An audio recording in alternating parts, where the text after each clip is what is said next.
¿Había más delincuencia el siglo pasado que ahora? ¿Cómo ha cambiado el perfil delictivo? ¿La criminalidad era más peligrosa antes? La respuesta a estas preguntas nos lleva a retrotraernos varias décadas atrás. Por ejemplo, desde el 2005, los robos en casas, negocios o tirones han caído a la mitad, mientras que los delitos como lesiones, violencia doméstica u homicidios repuntaron.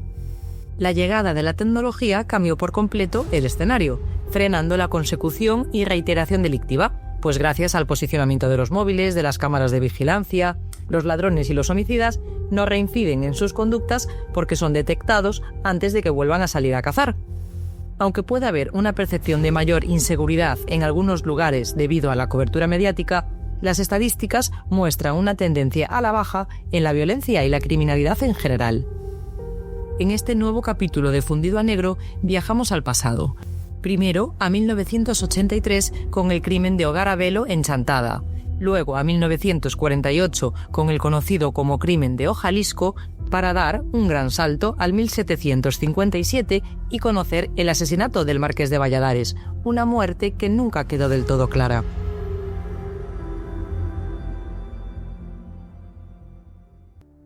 Emulando a la popular frase de la película de Forrest Gump, los crímenes son como una caja de bombones, nunca sabes lo que te va a tocar. Pero independientemente del cómo, quién o el cuándo, un asesinato es un asesinato y requiere de una intervención. ¿Son tan diferentes los homicidios de antes a los de ahora? Haciendo un trabajo de retrospección en hemerotecas, las tensiones sociales y económicas relacionadas con la propiedad de las tierras, la división de las parcelas o las servidumbres de paso marcaron muchos de los crímenes en la Galicia de antaño. Si bien el móvil machista, tan presente en la sociedad actual, no era residual varias décadas atrás, fueron muchos los crímenes, entonces conocidos como pasionales, perpetrados por nuestros antepasados gallegos, sin olvidar los conflictos vecinales en los que, en lugar de recurrir a la palabra como vía de solución, se armaban de azadas o escopetas para dispararle al problema.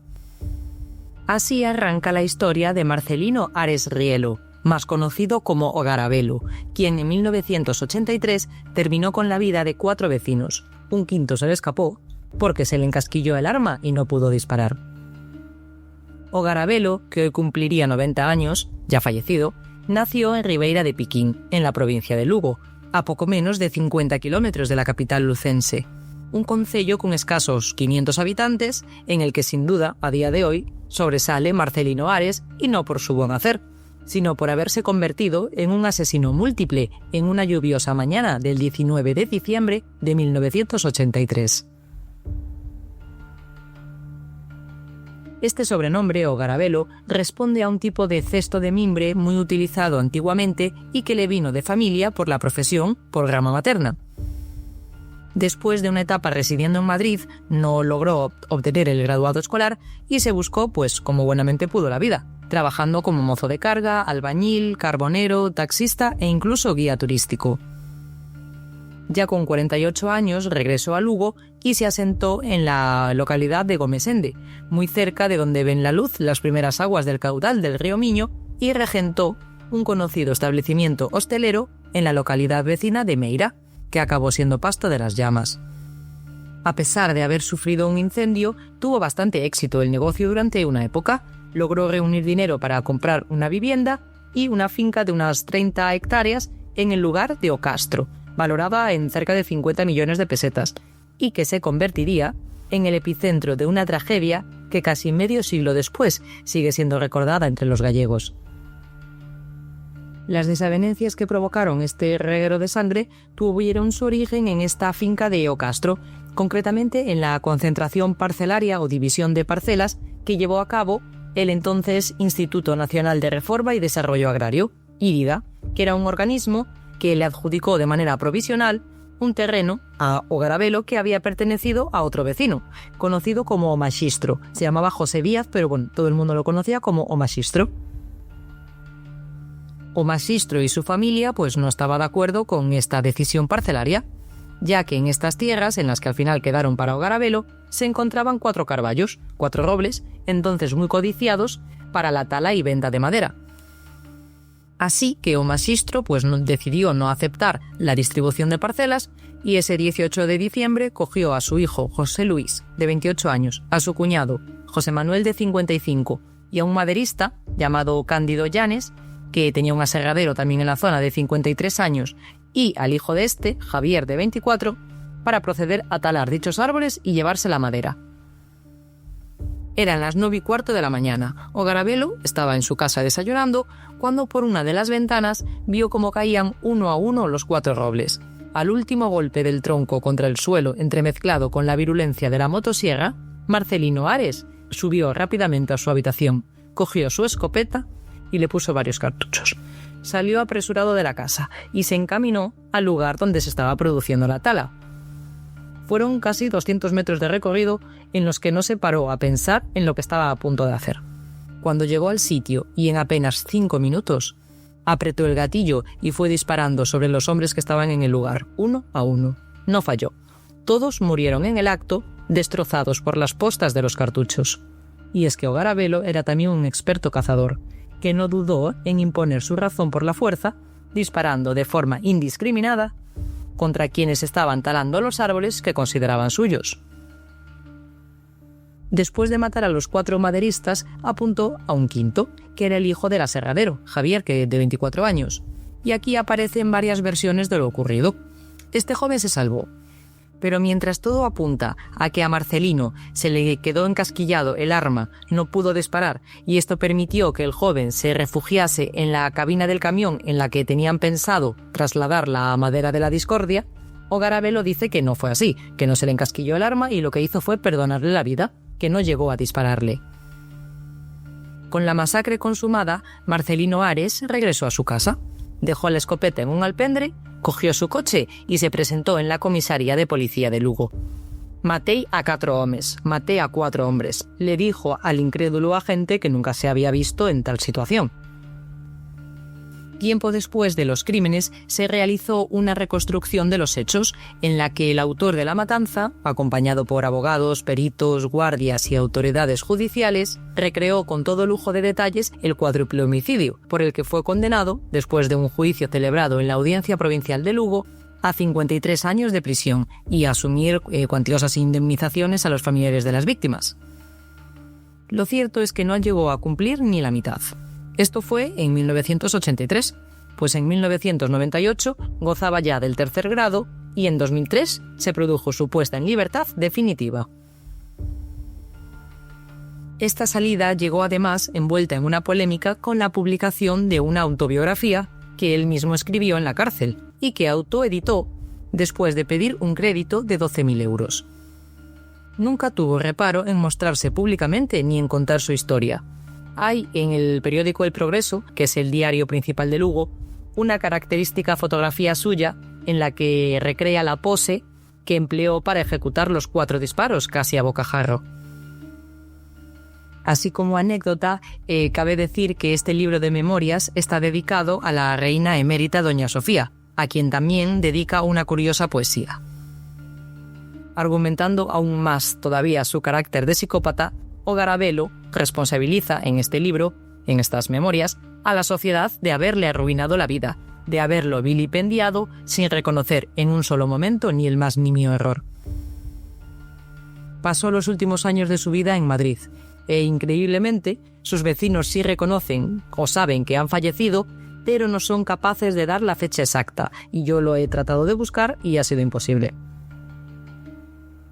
El extenso rural gallego puede parecer a priori un lugar seguro y pacífico, hasta que deja de serlo, como hemos visto. Ahora vamos a viajar a 1948.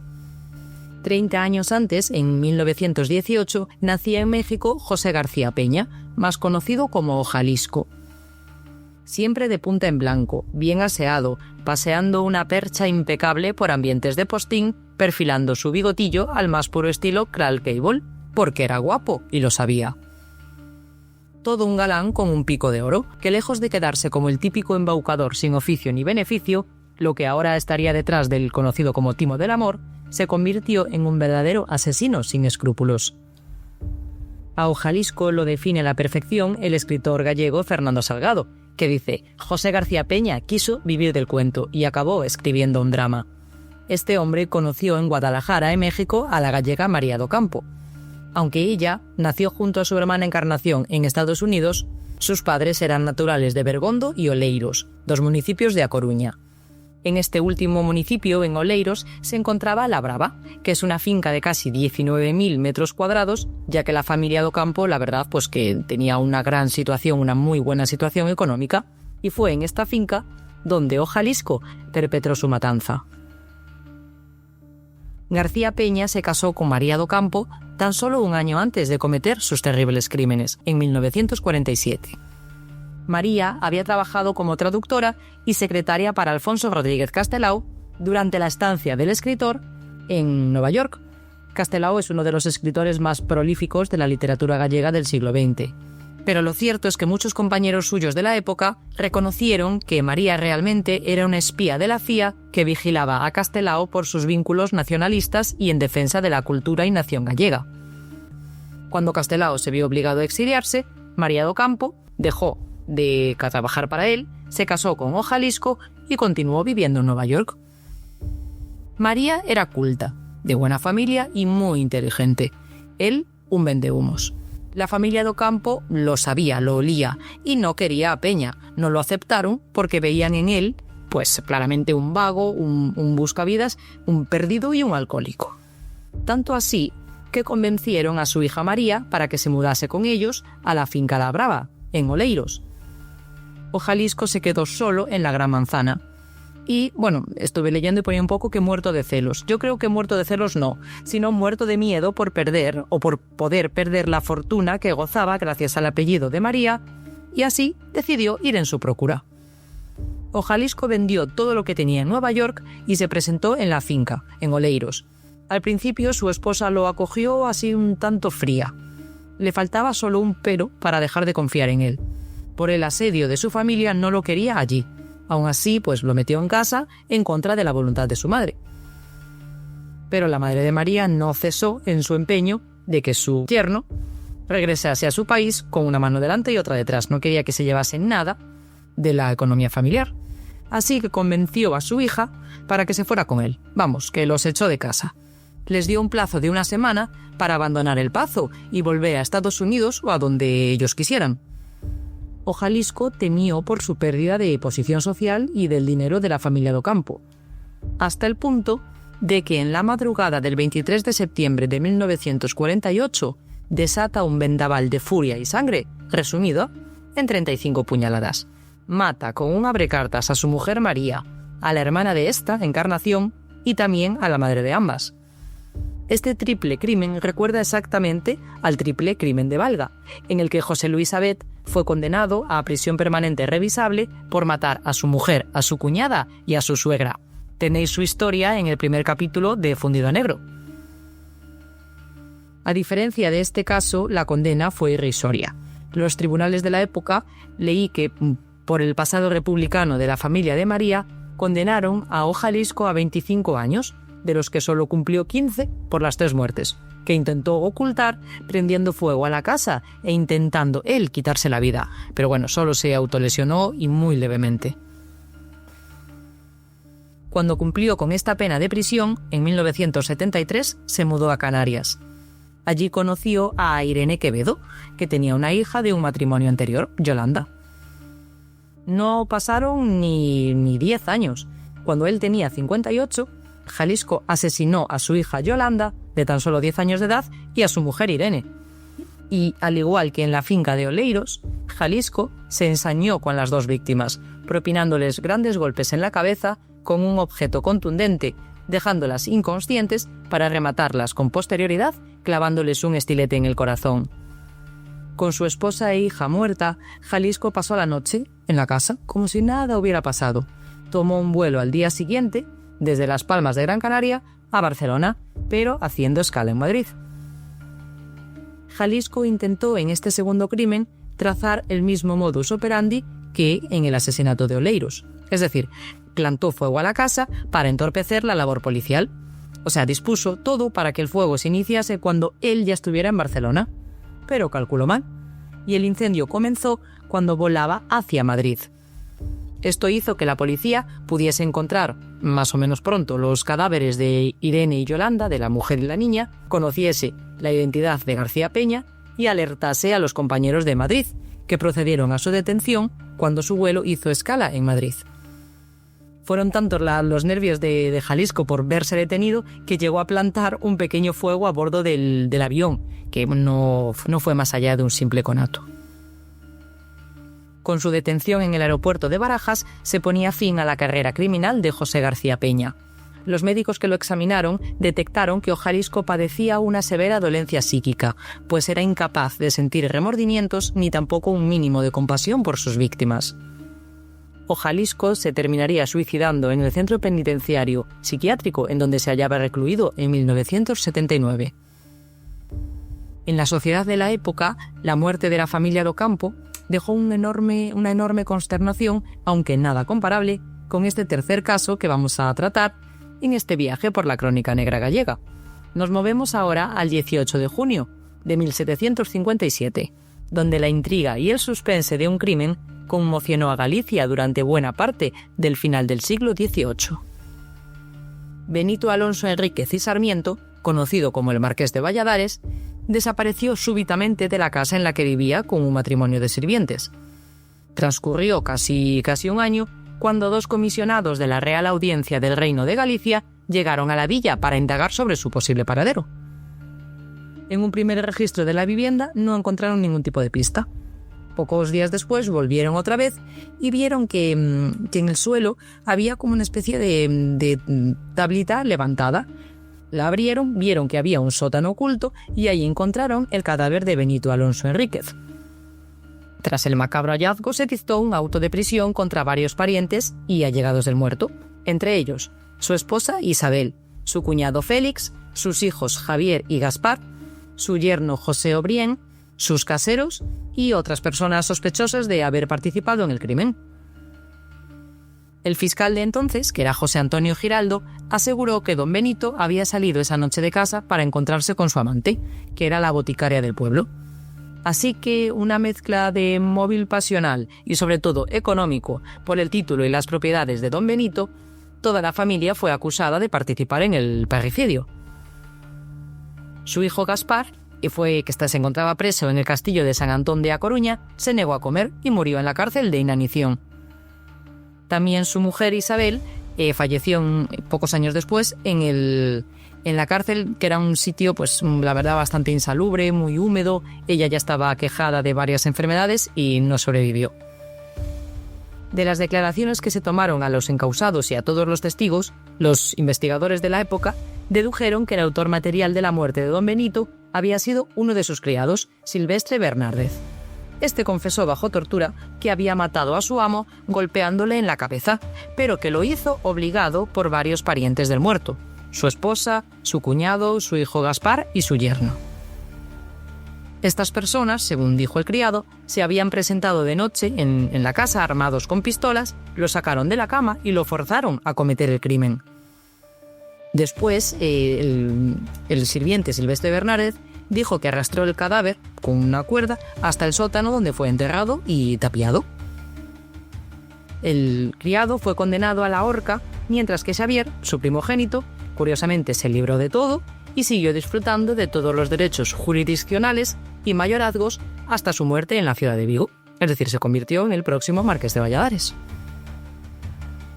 Móviles y causas aparte, los homicidios y asesinatos han estado presentes, al igual que mucha otra delincuencia, a lo largo de la historia. ¿Es factible pensar en la delincuencia cero? Ciertamente no existe una receta universal para reducir y mucho menos para hacer desaparecer el crimen o la delincuencia. La policía, como sector profesional, representa un papel fundamental en esta tarea, pero hay muchos otros importantes actores con una función muy destacada para prevenir y combatir el crimen. El sistema jurídico, los gobiernos, la sociedad también estructurada, los ciudadanos en su conjunto, pues deben asumir unas distintas responsabilidades y tener una participación activa contra el fenómeno delincuencial. De lo que se trata entonces no es de erradicar la delincuencia, porque esto no es posible, sino situarla en niveles socialmente aceptables, tanto desde el punto de vista objetivo, es decir, mirando estrictamente los números, como también la percepción social o el temor de los ciudadanos a ser víctimas de un delito. Entonces, ¿más trabajo de prevención y educación o mayor castigo punitivo para los infractores? Penas más duras. ¿Cuál de las dos medidas creéis más acertada para lograr reducir la criminalidad? Nos escuchamos.